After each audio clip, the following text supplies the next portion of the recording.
Hi, this is Brian. Welcome back to Philosopher's Notes TV. Today we've got another great book, Born for This by Chris Guillebeau.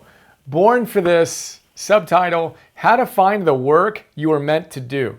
How to Find the Work You Were Meant to Do. I interviewed Chris already. Check out that interview. This is a great book. If you're looking for tools and tips and strategies to figure out what you're here to do, your job with a capital J, I think you'll like this book. Chris has also written a number of other great books, The Art of Nonconformity, The $100 Startup, and I need to cover those. And I've also covered The Happiness of Pursuit. Awesome book.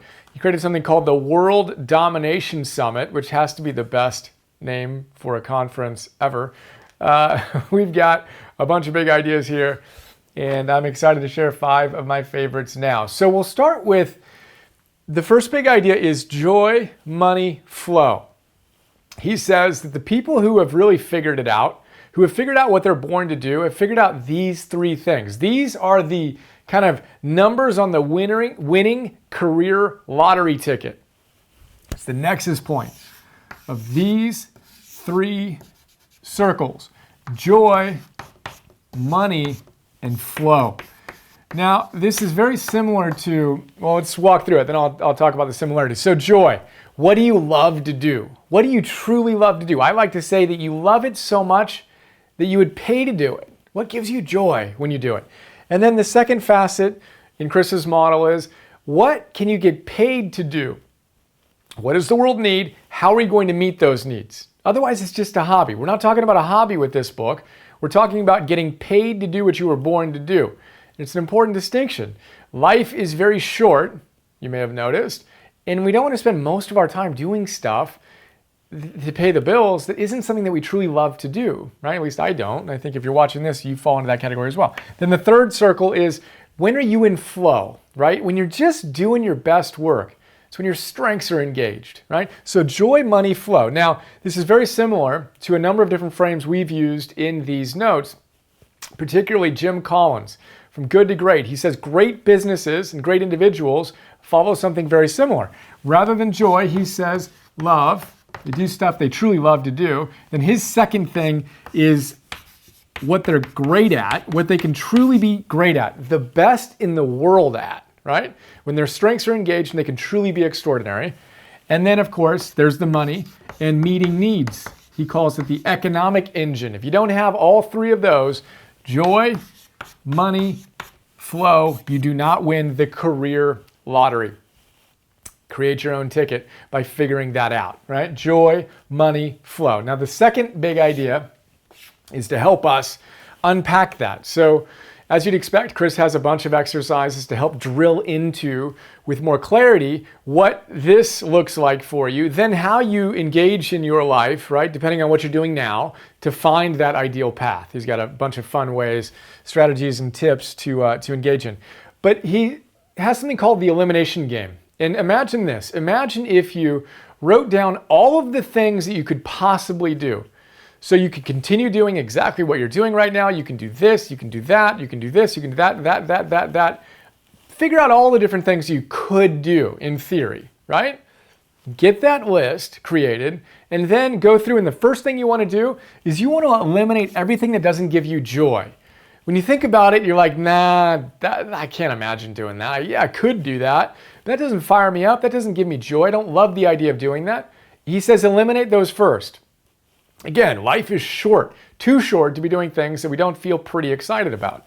The second thing you want to do is eliminate the things that you don't think you can figure out how to get paid to do it. Again, we're not talking about a hobby. We're talking about finding and creating a meaningful career where you're getting paid to meet needs and pay the rent. And then the third thing is, so you eliminate things that don't give you joy, you eliminate things that don't give you money, and then you eliminate things that just don't line up with what you truly could be great at, right? Where you can get into flow more and more consistently. That's a cool exercise. And if you're looking to create more purpose and meaning and mojo and get paid to do what you love to do in service to the world, that's a helpful exercise to do. And again, we want to move from theory to practice. I've done the Jim Collins hedgehog thing dozens and dozens and dozens of times.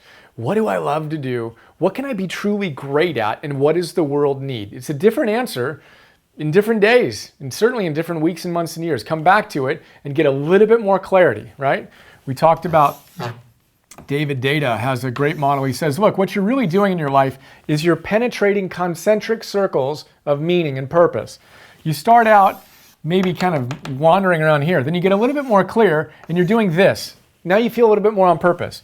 And then you realize that's not quite it. Then you get a little bit deeper. Then you get a little bit deeper, and you get in, and frankly, that's an infinite looping pattern, right? You're always refining, getting a little bit more close to your truest dharma, and then that continues to evolve. But anyway, exercise, try it. Check out the book for a lot more like that. Third big idea, plan A to Z. And then I've got a little T plus E here. Trial and error. That's what we're talking about. Too often, we get this idea that person just knew. They just knew. They were kind of born, and that they were born for this, and they knew shortly after they were born that this is what they were here to do. And there might be some people that stumbled into that good fortune, but those are rare scenarios if they exist at all. More people, myself included, discover it via trial and error. So you want to get rid of the myth that you're somehow, if you don't have it figured out, you're never going to figure it out. You need to try things. And he makes the fun and great comparison that we're going to talk about more in the next episode on the science of hope, that if you try plan A, let's say you do this and you're like, hey, you know what, this is it. I'm going to go for this. And it doesn't work. Okay, awesome. Welcome to the game. Trial and error. What did you learn? And remember, if you tried plan A and it didn't work, you've got plans B through Z. You've got 25 more letters at your disposal, and then you can go AA, AB, you can work it.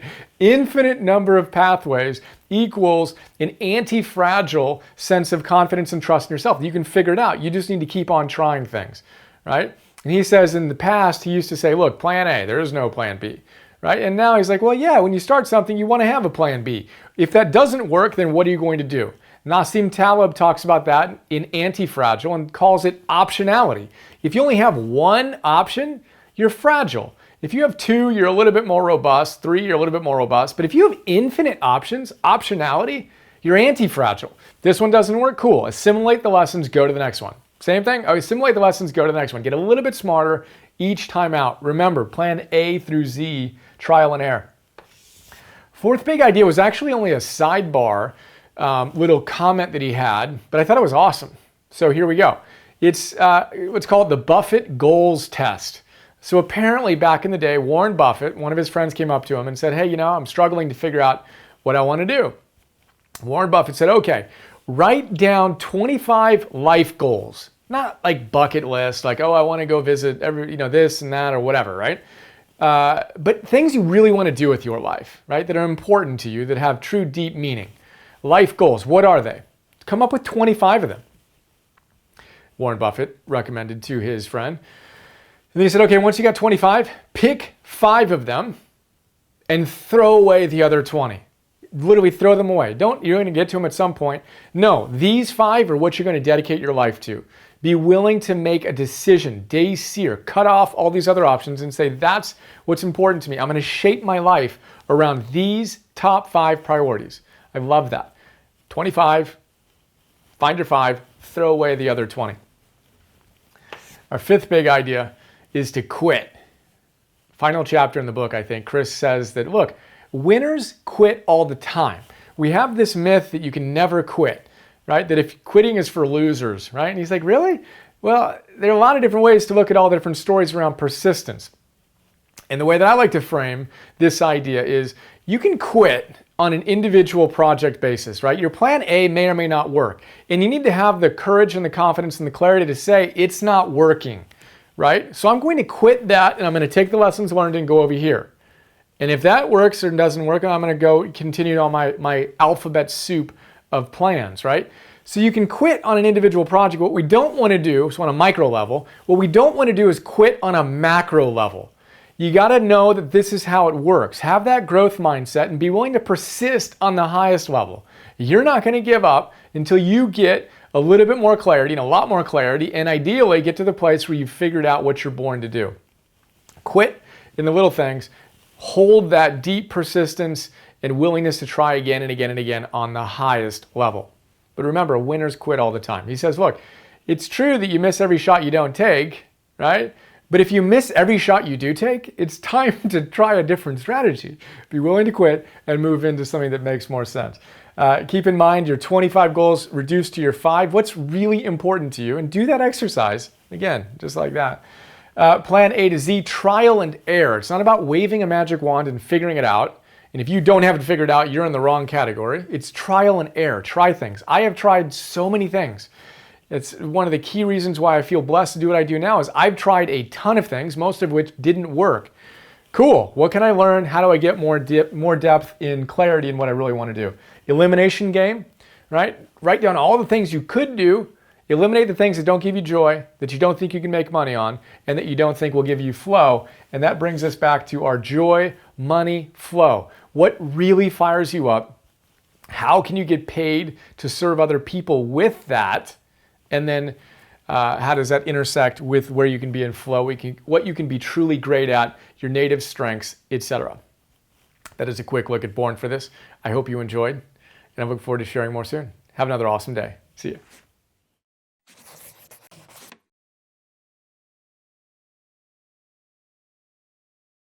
Hi, this is Brian. I hope you enjoyed that PNTV episode.